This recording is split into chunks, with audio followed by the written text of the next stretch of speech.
Boxing is a poor man's sport. And I found boxing, boxing found me, or we found each other. Because I'm so opposite of what I used to be, or what I did. I am quiet, shy, almost introverted. But to be involved with the sport that demands your respect, and it's about bravado and what have you, boxing to me was a sense of being calm, being safe, because I felt safe in the ring more so than I felt safer outside the ring. That it kind of brought me to the real world. My coach was saying that you guys can win the Olympics. That's what most kids need to hear, a sense of encouragement, depending where you come from, how you were brought up, how you were raised. Well, speaking of confidence to a young kid is powerful, because now I believe I can do something. And I just worked hard, extremely hard every single day. You have to believe in yourself. You have to do your version of road work, which could be going to work earlier. The same principles that it required for me to be a champion is applicable in everyday life. And my philosophy is called POWER, which is prepare, overcome, win every round. It's here and it's here.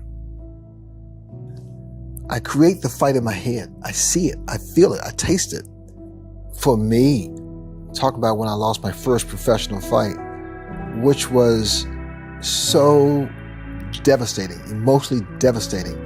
Because, like as you stated, my friends, my family, they were trying to calm me down. Although I wasn't crying, I was like hurting inside, because it was a fight that I felt that I should have won, I could have won, if I had a different game plan. But to help you understand why I went the route that I did was because Roberto Duran was one of the most intimidating fighters ever prior to Mike Tyson. And he cursed me out, he cursed my wife out, and he pushed me, he shot me, he did all those things. He was like a bully, he was a bully. He challenged my manhood, he took my manhood. And I said, you know what, I'm gonna beat this guy at his own game. And I went to that ring and I was fighting him toe to toe, which I should not have done. I mean, no one likes to lose, no one. But what makes you a winner is coming back, is getting up from knockdowns. And I lived with that for a few months. And I said, you know what, I can beat this guy. So I came back to show Roberto Duran that I can come back. So it was good for me. Well, I tend to choreograph the fight, because in my head, I was good at breaking you down. And I would study tapes of you, watch your pet peeves. I would understand what makes you tick, what makes you upset, and I would play on those things. All those things were just, for me, ways of breaking you down, fundamentally, break you down. But more so here, because if I make you miss enough, and then I make you pay for those misses, then you doubt yourself. Because that's why they call it the sweet science of boxing. Right. Doubt, first and foremost, is always, let's say, present. Although we won't admit it, but we do doubt ourselves. That comes into play when you're not sure. We're sure what we want, but not really sure how to get there. I pause, give myself time. And although pause can be 5 seconds, pause can be 10 seconds, it can be 10 minutes, it can be 10 days. You gotta let this thing and this thing come together. Your heart and your mind. It all has to work as a unit, one piece, doing your due diligence to make sure you have all the information. Because when I do my road work is running 4 or 5 miles, but my road work is also checking out and knowing your weak points and strong points. It's all those things that makes a winner. Muhammad Ali gave me some advice many, many years ago. He said, Ray, be your own man, but control your own legacy and sign your own checks. I didn't understand what he was talking about, but I also wanted to be different than most fighters, unfortunately, who have fallen on the wayside. And that was to create my own legacy and maintain, and I was able to do that. because I had good people around me. I had good people who were smart, who had morals, who didn't take advantage of me as a young kid, a young teenager, a young fighter. Back in the day, this is back in the 80s, early 80s, I was like 25, 26. And, I was on top of the world. I had my titles, I had the money, I had the fame. And I wasn't prepared to do anything else. So now all of a sudden I meet new friends, and all those friends turn me on to something they call cocaine. So I became an addict, I became an alcoholic, and I did all those things and give myself no respect. And I did that for a couple of years. But the thing about it, I thank God, I'm a blessed man. I mean, I am a guy who had good people around him, and also I surrendered myself.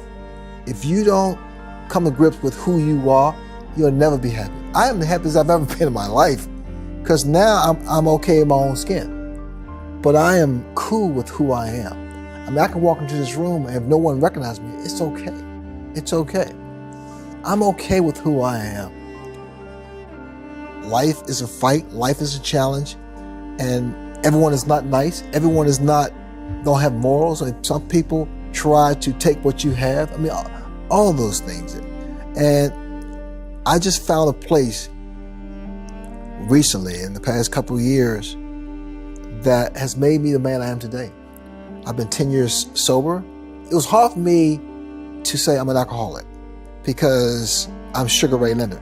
When I finally was able to say that, my life got better. My life got so much better. And I was sexually abused as a kid, and I kept it to myself for many, many years. It ate at me for so long, and I thought it was just me who that happened to. And certain times of the year or times of the month, it resurfaced. I never dealt with it. I always pushed it away. And the way I pushed it away was drinking or drugs. It wasn't until I faced the reality of what happened to me and accepted that and moved on that I became a better man, a better father, a better husband. It was such a release. And when I talked about the sexual abuse, I would get so emotional, really, really emotional. It's so vivid in my mind. I could smell his breath. I could smell his body. I could smell it was that real. And it is that real. It took my life away because I was never happy. As much fame as I had or money as I had, I was never happy. I drank to be happy. I did cocaine, a lot of it, to be happy. So my life, for the most part, was shut down, was blacked out. And people saw me. What they saw was an individual who achieved significant stuff, but wasn't really happy, because all of a sudden now I'm saying, who likes me for who I am? It was getting to that point. My biggest problem, I suppress things. I would never tell you what I just told you today. I would keep it to myself. If it's bothering me, if you did something wrong, I wouldn't tell you. Of all the things, I'm non-confrontational. But I found out that stress and keeping things inside can kill you. And it will kill you. There's no greater feeling to me than to give back, to make a difference. Whether it's a phone call to some fan is wonderful. It's something that you don't have to tell me twice. I got a call, and this guy, he was given a few months to live, but he wanted to speak to me. He wanted to say hi to me. Wow, Jesus. And it's really resonated. It was like, oh, I said, I got to call this guy. And I did call him. I spoke with him for about an hour. And I talked to this guy. I was in tears, man. And I said, man, you keep fighting, man. He said, Ray, talking to you right now, man, it has given me so much more life and so much more courage. It's just little things that you do or you can do that makes a difference in someone's life. And I cherish that moment. And I valued that time with that young man. I've been blessed in so many ways. It's nothing for me to make a phone call. But to him, that gave him another day, another week, another month on this earth. It costs nothing to be nice. It costs nothing to be nice. What's your definition of a life well lived? It's about pursuing and accomplishing your dreams. I tell people all the time to dream the dream. Because your dreams are like your GPS towards your success. So your dreams are what allows you to see the light at the end of the tunnel. It's what gives you motivation, determination. And you go for that. And you go for that dream. You reach out and you work hard. Because people tell other people what they can't do. So they tell you, you can't do that. And a lot of times, 9 times out of 10, we believe them. But they're telling you what they can't do. Don't let them tell you what you can't do.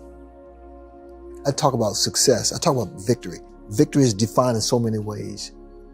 For me, my victories are my family, my gold medal, and my world titles.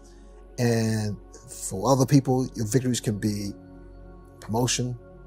It could be a new home. It could be something as simple.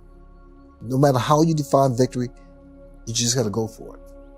You have to go for it and be the fighter. We are fighters. And if I know anything about fighting, I know how to win.